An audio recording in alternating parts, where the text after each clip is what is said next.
face-off over Uttar Pradesh Kawar Yatra. Advisory for eateries along Yatra route. Display name of owners diktat. कुछ मुद्दे ये उठते रहे कि कोई नॉनवेज किसी दुकान पे है या कोई अन्य धर्म का कोई अन्य संप्रदाय का व्यक्ति किसी अन्य नाम से कोई होटल ढाबा खोला हुआ है, जिसको लेके आपस में हमेशा दिक्कतें आती रही हैं। उसके देखते हुए निर्णय लिया गया था। Opposition says Muslims targeted. कि जब से वो उत्तर प्रदेश की सरकार ने ऑर्डर दिया है, मुजफ्फरनगर में जितने ढाबे हैं उन ढाबों से मुस्लिम एम्प्लॉइज को निकाल दिया गया। Congress claims state-sponsored bigotry. इसके पीछे मंशा है इकोनॉमिक बॉयकॉट ऑफ मुस्लिम्स को नॉर्मलाइज करना, कैसे आर्थिक बहिष्कार का सामान्यकरण करना है मुसलमान। BJP defense order rains fire at opposition. मुझे एक बात नहीं समझ में आती है, ये पता नहीं क्यों हमारे विरोधी कोई भी विषय होता है तो नाम और पहचान छुपाने वालों के साथ क्यों खड़े हो जाते हैं। विषय कोई भी हो।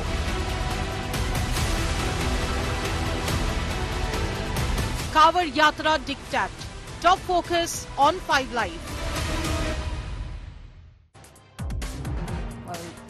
You're watching India Today 5 Live. I'm Nabila Jamal. That's our top focus. While there's been huge preparations around the Kawar Yatra in Uttar Pradesh, this mandate asking for eateries to display the names of the owners and names of the employees right outside their eateries has now kicked up a huge storm, with the opposition accusing the UP government and police of being anti-Muslim. We're taking you through those details and the story. The headlines first. Death toll mounting in Gonda train mishap. 4 casualties have been reported so far. Multiple injured. Search and rescue operations on war footing. Chief Minister Yogi Adityanath taking stock. Big NEET order by the Supreme Court. NTA has directed to publish all NEET candidate results online by Saturday noon. Identities of the students, though, must be masked. Valmiki scam heat mounts on the Karnataka government. Former Karnataka Minister B. Nagendra has been remanded to ED custody until the 22nd of July. BJP hits the streets in protest. Congress claims central agencies have been misused.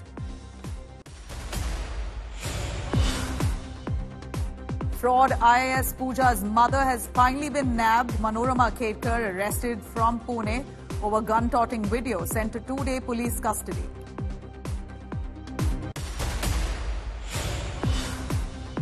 Prime Minister Modi chairs crucial cabinet meeting on security. Home Minister Amit Shah, Rajnath Singh, Finance Minister Nirmala Sitharaman all attended. Sources say terror surge in Jammu has been extensively discussed.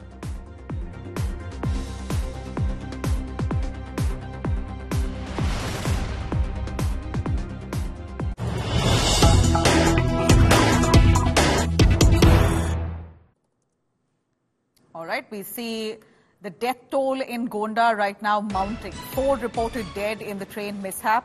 A quick look at the details in the Gonda train tragedy. 4 of them have been killed as the train has derailed. 6 coaches has derailed. Search and rescue operations currently on war footing.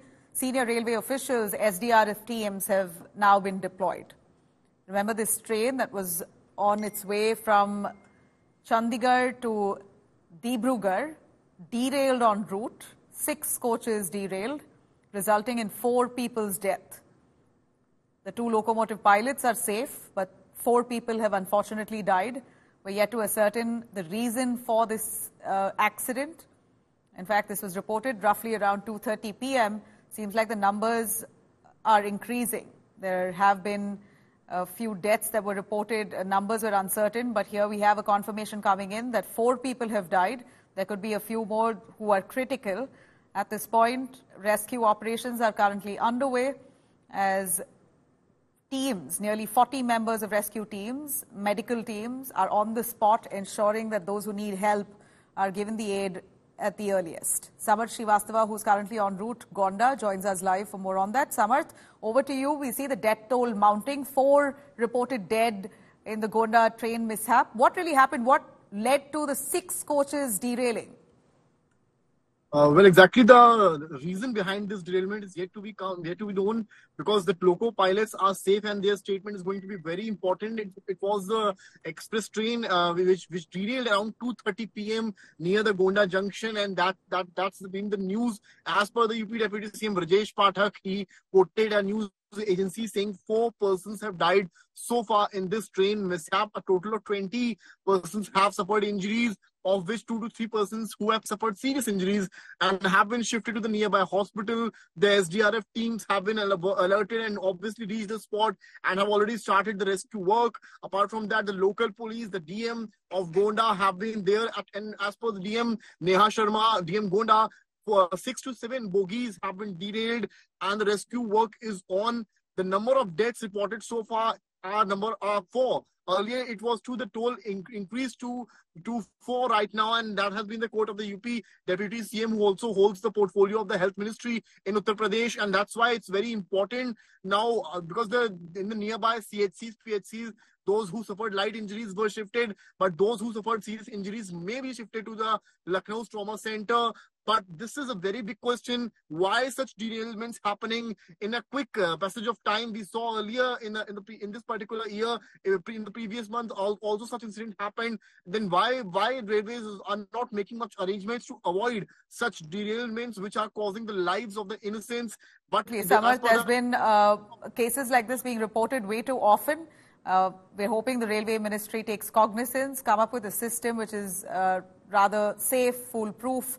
At this point, we know that 4 people have died owing to that train mishap. The train that was on its way to Dibrugarh from Chandigarh derailed in Gonda, Uttar Pradesh. Chief Minister Yogi Adityanath also taking cognizance, ensuring that all those injured get help. 4 dead, 20 injured. The latest we have on that. Shifting our focus to Uttar Pradesh and a big controversy that's brewing around a diktat that's been issued all along the route of Kawar Yatra along Muzaffarnagar area. The Uttar Pradesh police have asked for all eateries and food carts along the Kawar Yatra to display the names of their owners, and even employees' names must be put out. Now, this has led to heated political face-off, naturally, over implications, the motive and the logic behind asking owners or asking the food carts there and restaurants to put out names of their owners. Even BJP ally JDU has shown its reservation here, urging Yogi Sarkar to review this notification, not to emulate in different districts. Here's a quick look at what's led to this controversy.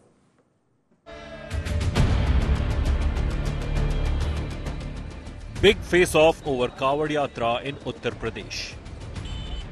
The Uttar Pradesh police issued a notification requesting all eateries along the Kawar Yatra route to display details of owners. According to the Uttar Pradesh police, this directive is intended to prevent confusion among the Kawadis and applies to all food establishments, including hotels, dhabas and roadside carts. The Muzaffarnagar police emphasized that food stall owners are voluntarily complying with the requirement. कुछ मुद्दे ये उठते रहे कि कोई nonveg किसी दुकान पे है या कोई अन्य धर्म का, कोई अन्य संप्रदाय का व्यक्ति किसी अन्य नाम से कोई होटल ढाबा खोला हुआ है, जिसको लेके आपस में हमेशा दिक्कतें आती रही हैं। उसके देखते हुए निर्णय लिया गया था कि जो भी दुकान है, होटल है, ढाबे हैं, इस सब पे उसका जो प्रोप्राइटर हो, जो उसका मालिक हो, उसका नाम बड़े बड़े अक्षरों में साफ सुथरा इंगित हो, ताकि किसी प्रकार की कोई समस्या न उत्पन्न हो और जो भी व्यक्ति जाता है उसके सामने सबकी पहचान सुनिश्चित हो। We are at the Meenakshi shop of Muzaffarnagar, and the administration has ordered all the shop owners to prominently put their owner's name, who is running the shop, in front of their shops. Now, as you can see, this is the Sheer Mal shop, and there is a new flex, a new, a kind of board of the proprietor. The proprietor is As Muhammad. However, this measure has sparked significant controversy, with the opposition alleging that it targets Muslim-owned shops and symbolizes apartheid. तो सवाल देखिए, नाम का नहीं है, ये राजनीति है। जो काम पुलिस का नहीं है वो काम पुलिस कर रही है।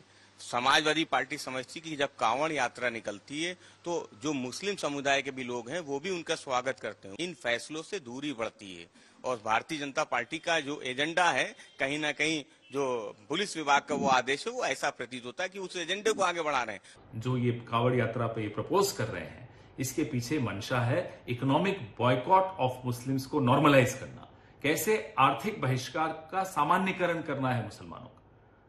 तो इस मंशा को तो हम कामयाब किसी के लिए नहीं होने देंगे, वो हिंदू के लिए करे हो, मुसलमानों के लिए करे हो, किसी के लिए भी करें, हम नहीं होने देंगे। ये संविधान के आर्टिकल 17 का वायलेशन है जो अनटचेबिलिटी की बात करता है। नाम रखना और अपने रिलीजन का इजहार करना, बताना, ये आर्टिकल 21 राइट टू लाइफ का भी वायलेशन है और आर्टिकल 19 राइट टू लाइवलीहुड का भी ये वायलेशन है। Even BJP ally JDU urged the Yogi government to review the notification. इससे विभेद बढ़ेगा और आगे के लिए कठिनाइयां भी पैदा हो सकती हैं और कुछ लोगों का रोजगार भी छिनेगा। क्या आप लोग के इस ऑर्डर को, इस जो एडमिनिस्ट्रेटिव ऑर्डर है इसको वापस लेने की भी मांग करते हैं? नहीं, मैं चाहता हूं कि वो रिव्यू करें और उन और जिलों में ना होने दें। Despite the backlash, the Uttar Pradesh government, police and ruling BJP defended the directive, calling it fair and necessary for peaceful Kawad Yatra. हर बात पे राजनीति करना ये उचित नहीं है। उत्तर प्रदेश पूरी तरीके से खुशहाली और भाईचारे के साथ आगे बढ़ रहा है। हम उत्तर प्रदेश के व्यवस्थाओं को सुचारू रूप से आगे बढ़ा रहे हैं। हमारा अल्पसंख्यक भी यहाँ पे खुशहाल है, बहुसंख्यक भी खुशहाल है। परस्पर तालमेल और भाईचारे के साथ हम प्रदेश को आगे ले जा रहे हैं। ये एक प्रशासनिक विषय है, सुरक्षा और संवेदनशीलता का विषय भी हो सकता है। कहीं पर कोई ऐसी चीज सिक्योरिटी रिलेटेड होती है तो वो सरकार अपने, मगर मुझे एक बात नहीं समझ में आती है, ये पता नहीं क्यों हमारे विरोधी कोई भी विषय होता है वो नाम और पहचान छुपाने वालों के साथ क्यों खड़े हो जाते हैं। Thousands of Kawadiyas undertake the holy journey between end of July and early August. But this time the yatra is courting controversy. With Abhishek Anand in Muzaffarnagar, Bureau Report, India Today. All right, let me take our viewers through exactly what the notification holds. It's really kicked up a hue and cry. If I could break it down for you, what the cops have advised all the eateries along the Kawad Yatra route. Eateries along that route have been asked to display names of the owners who own the restaurants or the food cart all along that route where the Kawad Yatra will carry forward. The move, according to the police in Muzaffarnagar, is to ensure that there's no confusion among the Kawadiyas. What kind of confusion? They haven't elaborated. Of course, it's for us to interpret. All eateries, hotels, dhabas, roadside carts to be following this notification. It's, of course, in the notification that clearly looks like it's a mandate, but though, when we see that the controversy is now brewing, issue is heating up, there's been a lot of backlash, you have the same police saying that everyone is following this notification on their free will. So it's, of course, at this point very confusing whether this is a mandate or it's something that you do out of free will. But once the police asks for eateries to put out the names of the owners, I highly doubt if anyone wouldn't want to comply. It's a police rule. It's a notice that they've been, or a notification that's been sent out to them. It's but natural that they will comply with. Abhishek Anand joining us live from Muzaffarnagar in Uttar Pradesh. Abhishek, we know that Muzaffarnagar is largely perceived to be a Muslim-dominated area, and the Kawad Yatra that will be traversing through those roads, all the eateries along that place have been mandated. The cops say that it's out of free will, but let's be clear, it's a police notification. It's natural that the eateries there will be following it. Any word on the logic behind it? Has the UP police responded to allegations of targeting Muslims, etc., as made by the opposition? Explanation on from the police on this.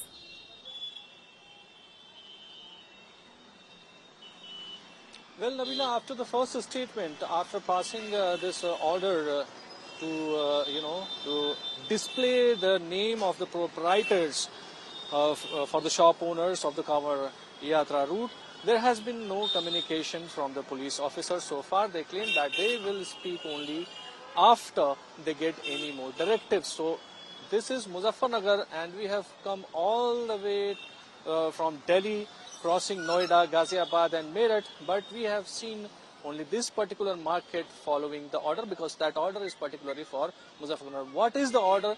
I can show you. I would request my camera person to show you. This is the order. This is an old flex. This is an old board of this particular shop, and this shop is a Sheer Mal shop of Bhai Aas Mohammed. So already written there, but a new flex you can see has been put here. Similarly, if I can show you another hotel, an adjacent hotel is Maqbool's Hotel, and you can see where the counter is, where that particular gentleman is standing. Right above him, you can see proprietor Muhammad Sajid in Hindi. It's written in Hindi, has been, put. It's a fresh poster. It's a fresh flex. Almost all the shops in this area. This is Meenakshi Chowk, the busiest area, one of the busiest areas of Muzaffarnagar, and almost all the shops in this particular locality are owned by Muslims. And you can see the shop, you can identify the shops by the name. All the shops here, I would request my camera person to show you all the shops, both sides of the road. Laziz Hotel, you can see Al Yamin, Shah Haji Sweets, Bismillah Hotel. So this is the area where anybody can easily identify the shop and its owner. But yes, they have followed the orders, and they have specifically written the proprietor's name. Also, when I spoke to some of the shop owners, they said that this is a routine, this is not a routine, but this is a thing which is very mandatory for any shop in the area as per the government rules. But it has not happened in, since long time. The elderly in this area claim that they have seen this order for the very first time. Also, Nabila, a very interesting fact, that this particular route on which I am standing will be shut for 10 to 12 days for the Kanwar Yatra, and a lot of camps, also camps owned by Muslims, will be set up for the Kanwarias. Over to you, Nabila.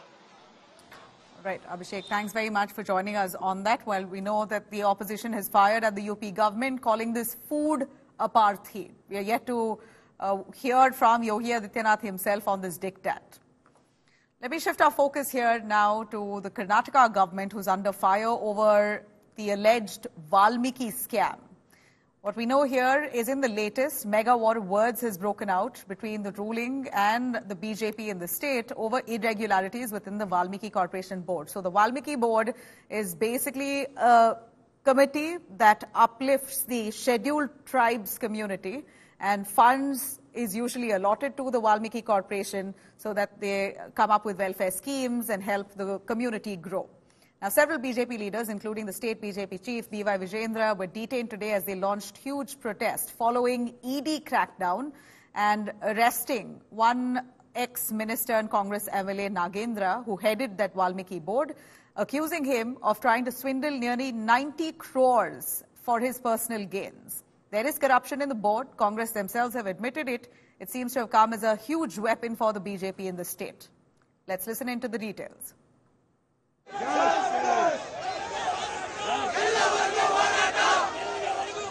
Showdown over corruption in Karnataka escalates. The BJP hit the streets on Thursday after an ED investigation claimed that the 90 crore rupees was diverted from the Karnataka Maharshi Valmiki Scheduled Tribe Development Corporation was allegedly used to buy a Lamborghini car, among other things. Tens and hundreds of crores of rupees has been spent to purchase of liquor in neighboring states during Lok Sabha elections. That is more important. So new things are emerging, but Congress government, Siddaramaiah government is trying to divert the issue.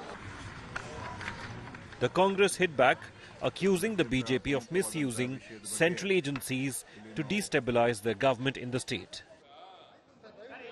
Why have they stepped in now? There are so many other issues in Karnataka which have been there for the last 4 years. Where was ED then? 4 years of BJP government, where was ED then? How come they didn't come? So they've come with a mission. Intention is to somehow see that how we can target the Congress government here and how we can help BJP to destabilize this government. explosive revelations have been made by the ED in the Valmiki Corporation scam. ED sources say 90 crore rupees taken from the corporation was put in 18 accounts in Andhra Pradesh and Telangana. The money was allegedly used in the Andhra Assembly polls. According to sources, the funds were used to procure alcohol for distribution during elections. ED sources also say that a Lamborghini was bought using this money. The ED has booked former State Minister B. Nagendra under the Prevention of Money Laundering Act. The Congress that stormed to power after a campaign against alleged corruption under the BJP government in the state now finds itself on the back foot on the same issue. With Sagai Raj, Bureau Report, India Today.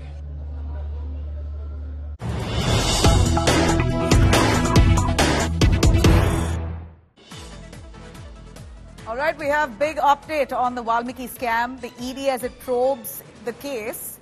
We hear former Minister B. Nagendra has been sent to ED custody yet again. Basically, his ED custody has now been extended by 5 more days until the 22nd of July. Special Court for People's Representatives grants 5 additional days to the Enforcement Directorate of Nagendra, who headed that Valmiki board.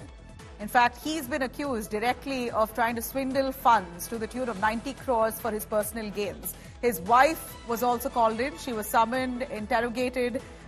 Let me cut across to Anagha Keshav joining us live for more on that. Anagha, it seems like the allegations are serious enough for the special court to grant an additional 5 days custody of Nagendra. What more do we know? What kind of details does the ED have for them to actually hold him in custody for this long? Well, Nabila, the ED isn't just probing Nagendra's bank accounts, but also his wife's, his PA's, his media advisor.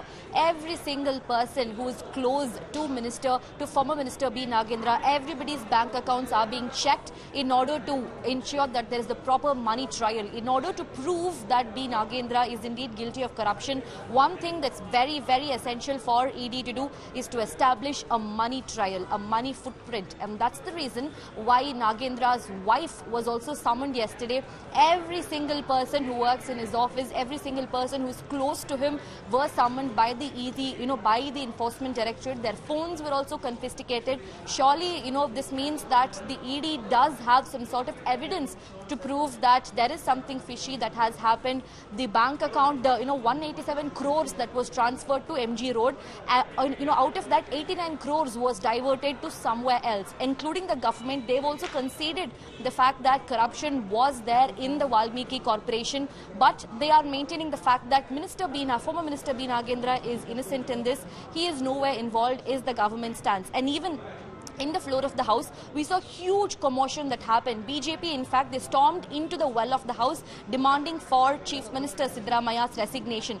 Just a short while back, when the Chief Minister was speaking, he read out the death note that P. Chandrasekhar wrote just before dying by suicide. And interestingly, Nabila, in that death note, he just skipped the part where he has mentioned that money was transferred upon the oral instructions of a certain minister. Now, this was the reason exactly what triggered the BJP. After Chief Minister Siddaramaiah failed to take up this part of the death note, BJP questioned why was this part left out? Why wasn't B. Nagendra's name included in the FIR that was lodged right the next day after he died by suicide? So all these questions are raised by the BJP. With all the backlash, Nagendra eventually resigned. So what we know is that he was heading the board. He was a minister of ST welfare. He had to finally resign, step down. The SIT launched the investigation.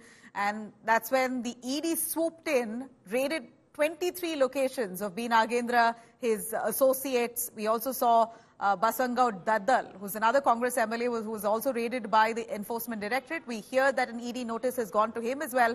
And more importantly, we're looking at the Congress government admitting that there could have been mischief in the Valmiki board. So clearly, not much that they can say in their justification right now, the Congress government in the spot. We have a lot more coming in from Karnataka. Anagha, I'd like you to stay with us.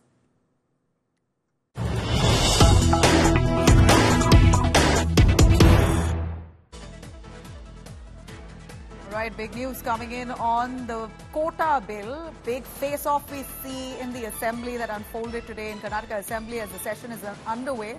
we see a verbal duel between R. Ashoka, that is the leader of opposition in Karnataka, and Chief Minister Siddaramaiah. The LOP compares Siddaramaiah government to Tughlaqs.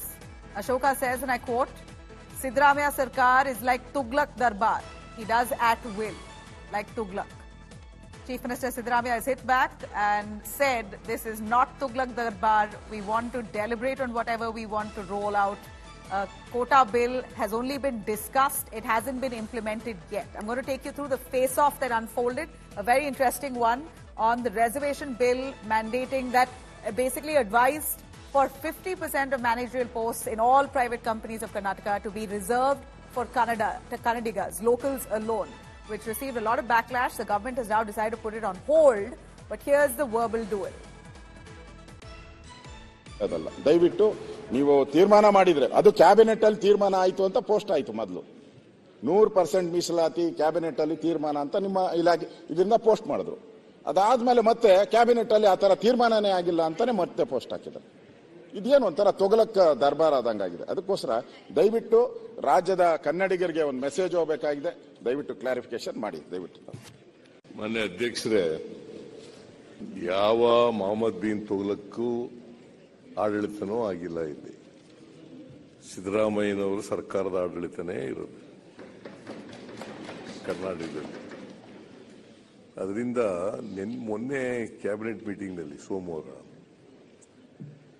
ಅದು ಅರ್ಧಂಬರ್ಧ discussion ಆಯಿತು ಪೂರ್ಣ ತೀರ್ಮಾನ ಮಾಡೋಕ್ಕಾಗಲಿಲ್ಲ ನಾವು ಅದಕ್ಕೆ ನಾನು ಹೇಳಿದೆ ಅಷ್ಟರಲ್ಲಿ ಪತ್ರಿಕೆಗೆಲ್ಲ ಬಂದ್ಬಿಟ್ಟಿತ್ತು ಅದಕ್ಕೆ ನಾನು ಹೇಳಿದೆ ಇನ್ನೊಂದು ಸಾರಿ ಚರ್ಚೆ ಮಾಡೋಣಪ್ಪ ಅದನ್ನು ಕೂಲಂಕಷವಾಗಿ ಚರ್ಚೆ ಮಾಡಿ we should have to take a decision ಅಂತ ಹೇಳಿದ್ದೀನಿ ಹಾಗಾಗಿ ಸ್ವಲ್ಪ ಗೊಂದಲ ಆಗಿದೆ ಆ ಗೊಂದಲ ನಿವಾರಣೆ ಮಾಡ್ತಕ್ಕಂಥದ್ದು ಮುಂದಿನ ಕ್ಯಾಬಿನೆಟ್ನಲ್ಲಿ ತೀರ್ಮಾನ ಮಾಡ್ತೀವಿ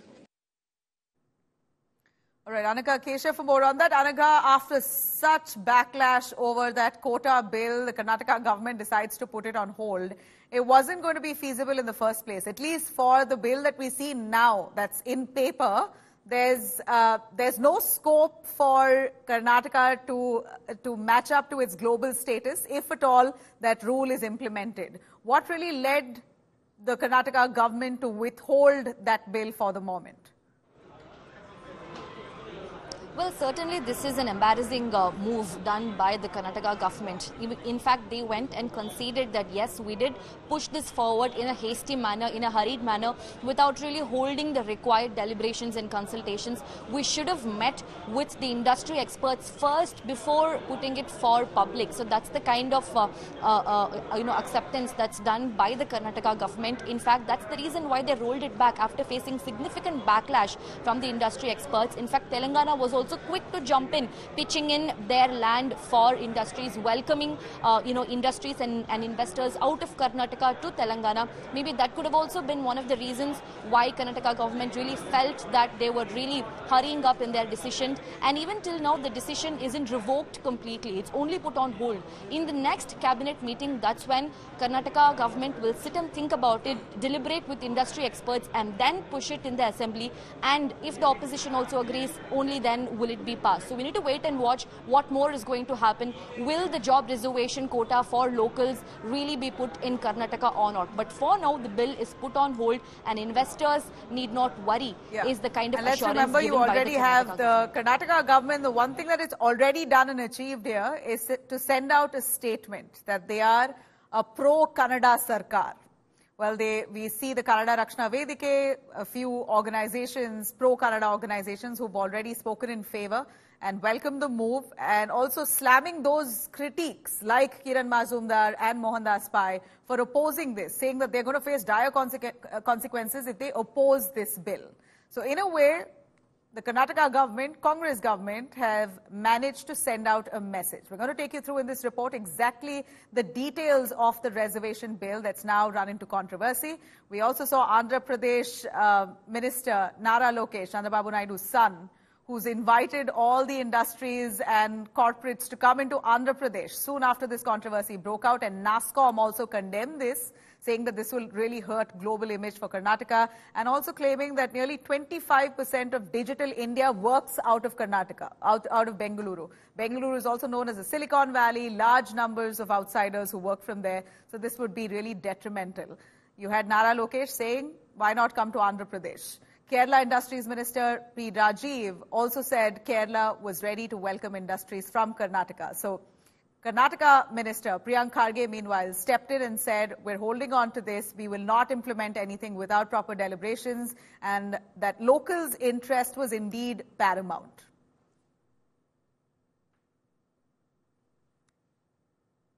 Our objective is to promote the industries which is suitable to create employment for our own youth. That is knowledge-based industries. Then our people can work here, not going to outside Kerala. They can come back here. We need any type of reservation for Keralites, because as per my opinion, they are very talented, skilled, and they will ready to face any type of competition for getting jobs in this sector. They proved that capacity while participating in the recruitment process, not only in Kerala, outside the country also. As a government, we are committed to providing more jobs locally. We will skill them, reskill them, upskill them. We will ensure that Karnataka delivers global workforce from here. And more importantly, we were also of the, there were certain opinion from certain quarters saying that there is a case of Haryana, case of Andhra, Jharkhand, and also Gujarat that is pending. So ultimately, whatever we do, it should stand the test in the court. So let us see how it goes. Rolled back the contentious bill that mandates reservation for locals. No, we felt that it is also necessary to have a wider consultation, and that is why we are, for the time being, we are holding it. Then after the consultations, and once everybody is convinced, that definitely we will bring it back. Is it now revoked or is it only on hold? No, it's on hold at the moment.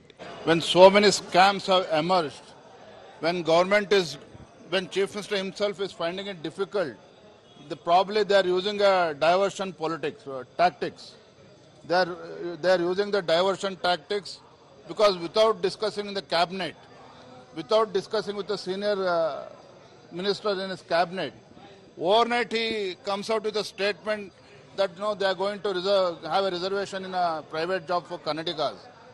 He tweets, again he deletes the tweet, again he makes a U-turn.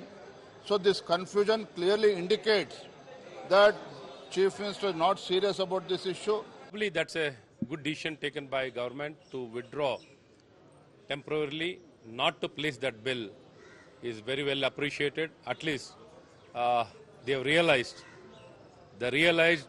what kind of impact it would have made on the industry, the sunrise, or the emerging, or the futuristic future of the state of Karnataka. It would have really destroyed the future of Karnataka.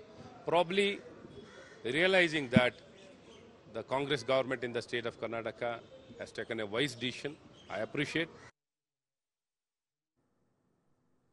Well, for all those working out of Karnataka, hold on to your nerves. This bill hasn't been implemented. There's going to be lots of deliberations before they actually think of implementing it. We're going to be the first to be tracking those developments. Big jolt to the travel community after news of popular Instagrammer Anvi Kamdar's death. Anvi Kamdar's death has come to fore. In fact, she was quite a popular, beloved Instagrammer who would put out great content on travel, tourism, luxury.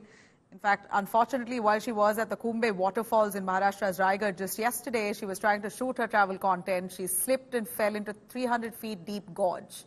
We see that the rescue teams took about 6 hours to pull her out as it was really difficult terrain. They brought her up through ropes and a stretcher.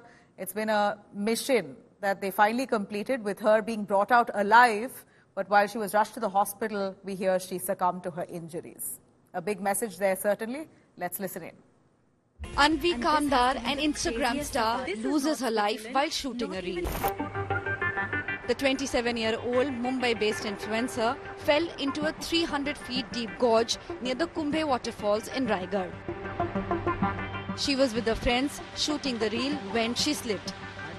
While a rescue team managed to get Anvi out of the gorge, she could not survive the injuries. ही लोक कुंभे धबधबा जो आहे त्याच्या view पॉइंटला गेली होती चालत चालत. खरं तर नवीन ही लोक आहेत, त्यांना पूर्ण परिसराची माहिती नाही आणि अतिशय अरुंद वाटेने चालत असताना फोटो काढण्याच्या नादामध्ये मागे असलेली त्याच्यातली एक 27 वर्षीय तरुणी जी आहे ही पाय घसरून खोल दरीमध्ये पडली होती. The social media star had more than 2.5 lakh followers on Instagram. Anvi, a chartered accountant, blogged about travel and fashion. Her Instagram bio describes her as a travel detective discovering luxury finds, cafes, itineraries, tips and vibes. As there are no zones or gates here. Anvi last post was 2 days ago. She had shared the suggestions for places to visit during the long weekend. As the news of her death was confirmed, netizens filled the comment section with condolences. Bureau Report, India Today. Right, let me cut across to Mustafa Sheikh, joining us live for more on that. Mustafa, big condolences going out to the family of Anvi Kamdar. It's really tragic. But what we know here is that she, with her friends, went up to the Kumbhe waterfalls. It was raining. And during that time, she tried to shoot her travel content. She slipped. Travel content, to shoot it is certainly risky. We have an idea of what risks people really take. And thanks to these influencers, we must say that tourism has been boosted in several areas across India. So appreciating what she does. Also at the same time, we're worried about the kind of precedents this sets. People going up to places which are dangerous, trying to shoot their content. There's no security, no safety protocols. What more do we know on this case? Well, Nabila, you're right. These areas, like the Raigad area of Maharashtra, receives the highest level of rainfall. So clearly, you can say that tourism boost is something which every state needs, but also calculated risks and also assessment of the weather is something which people will have to take in account. In this case, what the police is saying, the Mangaon police is saying that she had fallen into a gorge which had a 300 feet depth, and we have all seen the videos. There are very tragic videos of how the rescuers had to rappel down these gorge, and then she was brought up. And even in these times, it could be said that maybe should have been said if the help reached at earlier stage. But given the terrain, given the weather, even the rescue teams take some amount of time to reach and rescue. And hence, when she was, it's being said by the authorities that she was alive. But by the time she was admitted to the hospital, the treatment was started on her. She passed away.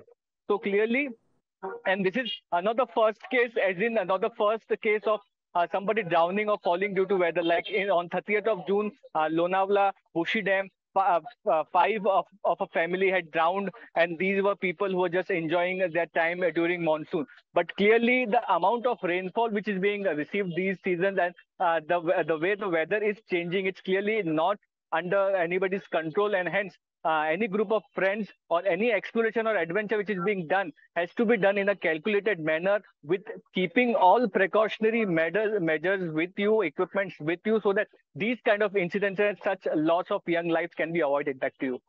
Absolutely, Mustafa, you're right. What we know of Anvi is that she specifically enjoyed monsoon travel, and that's what she extensively covered as well. Monsoon trek was really one of her fortes. And here, for Instagrammers or influencers, content creators, there's really no safeguards. It's not like the government provides them with any safeguards. They're doing it at their own will. It's an entire job that she did. She quit her work at Deloitte. She was working, a chartered accountant, working with Deloitte, very bright girl, quit her job to pursue her passion and create content on travel. A fatal end, unfortunately. Thanks very much, Mustafa, for joining us. Shifting our focus here to Pune fraud IAS Pooja Khedkar's mother, who's finally been arrested after 7 days of being on the run. The Pune Rural Police on Thursday arrested and detained Manorama Khedkar, mother of the controversial trainee IAS officer Pooja Khedkar and wife of the controversial former IAS officer Dilip Khedkar. and she's been arrested in illegal arms case. Remember a gun that she was wielding, threatening a farmer, that surfaced online after Pooja made her VIP demands. All the skeletons came tumbling out of the closet, including that of her mother's.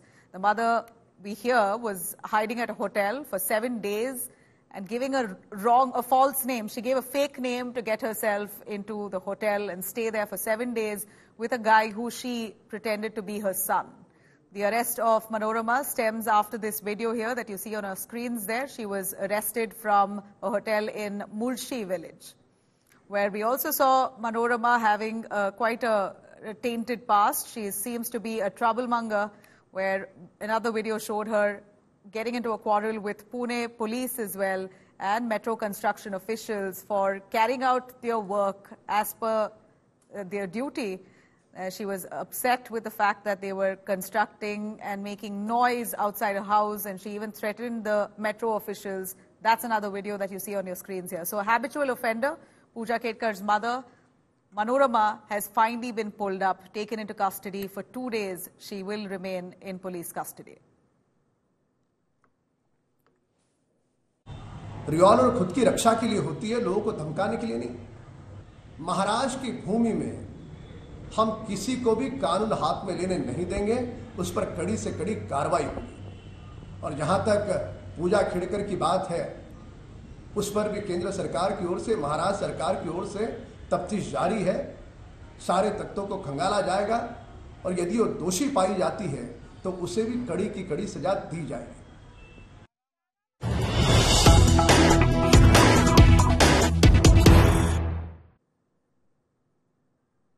All right, we have more information on Pooja Ketkar's case. We see a can of worms that's now coming out thanks to all the demands made by Pooja Ketkar.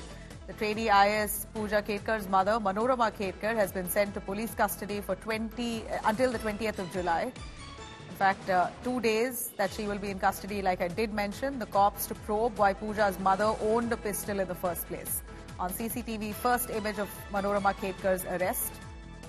As we see, she was taken in after 7 days of absconding. Her lawyer speaks. Let's hear it. Vihar court proceeding, already we had initiated FIR in 2023 only. Till today, there is no cognizance taken by any of the authority.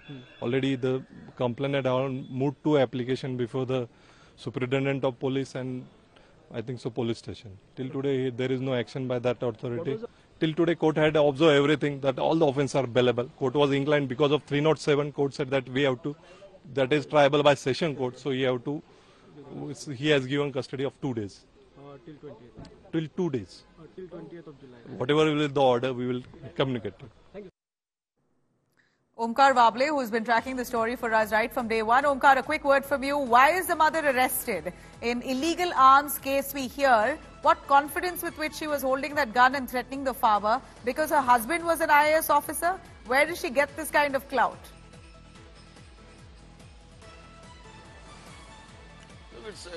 Nabila, it's clear that she'll be behind the bars for next 2 days after order of JFMC court. That court has already granted 2 days of police custody to her. But police has yet to recover the weapon she used, the pistol she used while committing the crime, and the Land Cruiser car which we can seen in that video. So vehicle and the pistol is yet to recover, and that is why court has granted 2 days of custody. But the question remains same again, because court has mentioned other sections like section 504 and 506 criminal intimidation, all were bailable, but section 307 were subsequently added as per the defense lawyer, and that is why that was the only section which even court was thinking about it, shall we continue her custody till for next 4 to 5 days or not. But after, in a final statement, court, the JFMC court granted her custody of 2 days. But one more question is remaining. Where is Mr. Dilip Khedkar? Because even his name is mentioned in the freshly lodged FIR in the same case. So this is action is taken not under the violation of Arms Act, because that notice has been issued under Pune CP Police. But now the case is under threatening of the farmer. After video went viral on the media, even India Today has shown that video, how she was trying to intimidate those people with the bouncers. So case is You lodged see, under well, she deserves Article the 307, chase, attempt to Omkar. murder, and 506. Omkar, while the fact that she went absconding for 7 days shows here clearly that she is guilty, is there anything more that currently does not meet the eye? Where is her husband, Dilip Khetkar? Lots of questions yet to surface. Omkar will be tracking that for us. Thank you, Omkar, for now. A can of worms that's blown out right after Pooja Khetkar's allegations of faking her way into the UPSC has surfaced. Thanks to her, we see now several IAS, IPS officers' names have been flooded on social media platforms, many of them being accused of misusing the reservation quota, the disability quota. Here's a quick look on all you wanted to know about the person with benchmark disabilities quota that's in the news currently.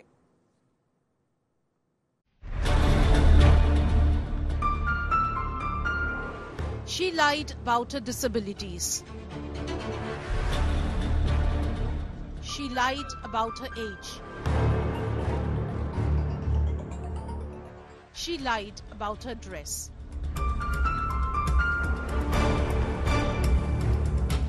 Pooja Khetkar has shown the world how the selection process to the country's most exclusive and elite club can be gamed. She lied, faked, and slimmed her way through the UPSC selection process via the person with benchmark disabilities quota.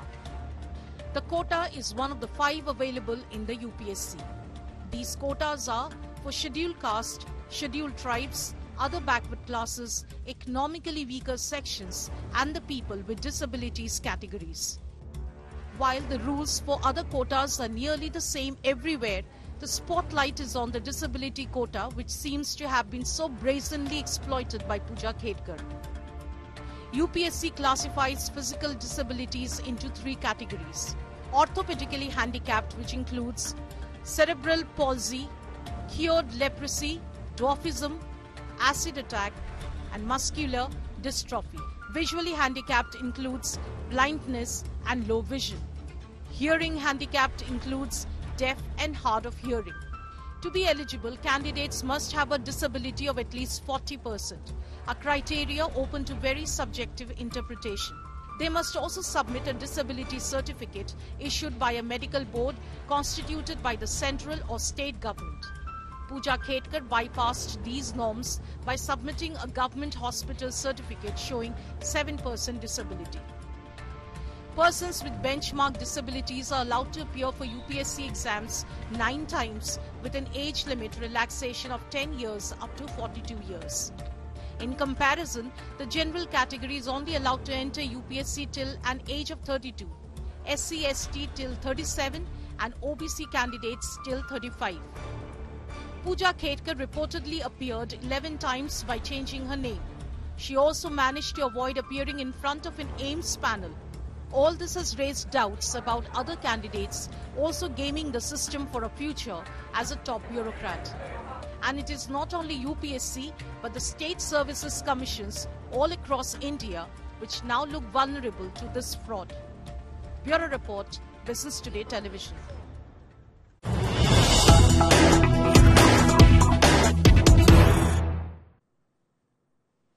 Big news coming in on the Gonda train mishap. There seems to be a sabotage angle here, of course yet to be probed, but the loco pilot heard a sound of an explosion before the accident. Railways currently examining possibility of sabotage. Railway sources claiming this could be a deliberate bid, an attempt to derail that train. The locomotive pilot has indicated that he heard a blast even before 6 of his coaches derailed. 4 people have died. Several others are injured. Nearly 20 of them are currently hospitalized, receiving treatment. You have 40-member medical team deployed to aid those in need right now. And while rescue and relief operations currently underway, investigation is being carried out parallelly. Railway sources tell us that they could be examining a possibility of sabotage here because they're yet to ascertain what led to the derailment. There seems to be a lot of speculatory messages coming to fore, one of which is that the loco pilot, who himself claims that he heard an explosion sound before the accident. What does this mean? Is there a deliberate bid to derail that train? And this happened in Uttar Pradesh's Gonda. This is a train that was en route from Chhattisgarh to Birbanga. And it appears that while en route, 6 of its coaches derailed. The reason for the train to derail is yet to be ascertained. They're not able to detect it right now. To the face of it, the only lead that the railway officials have at the moment is a message from the loco pilot, one of them who says that he heard an explosion sound before the accident. Milind Sharma tracking the story, joining us live for more on that. Milind, a sabotage angle that's surfacing where railway officials indicate that there could be some kind of foul play here. The loco pilot heard an explosion sound. Has he testified himself? Thankfully, both the pilots are safe. Yes, Nabila. In fact, the latest information we have from the Railway Ministry sources is that the loco pilot, one of them, happened to have heard an explosion sound, before the accident has happened. So that is the latest information that is coming out right now, which means that the Railways is currently examining a possible sabotage angle as well. Because, the way the derailment has happened, both the loco pilots have been found to be safe is what we know. And one of them has testified saying that he heard some explosive kind of a sound. Now, that has been testified, in front of the railway officials. We'll have to wait for more information on this. But certainly, this does raise questions about an angle of sabotage. Remember that the Balasore rail accident that happened, there was a CBI investigation that was mandated on it. And there was a sabotage angle that was being explored at that point in time when the CBI was investigating the case. This particular case right now, it's too preliminary to say what exactly caused this explosive voice. Milind, but we're of course on India Today assuring our viewers that we're going to be the first to bring you the latest information. Milind is on the story. She's going to be bringing us a lot more. It's a developing story, a lot of it to unfold.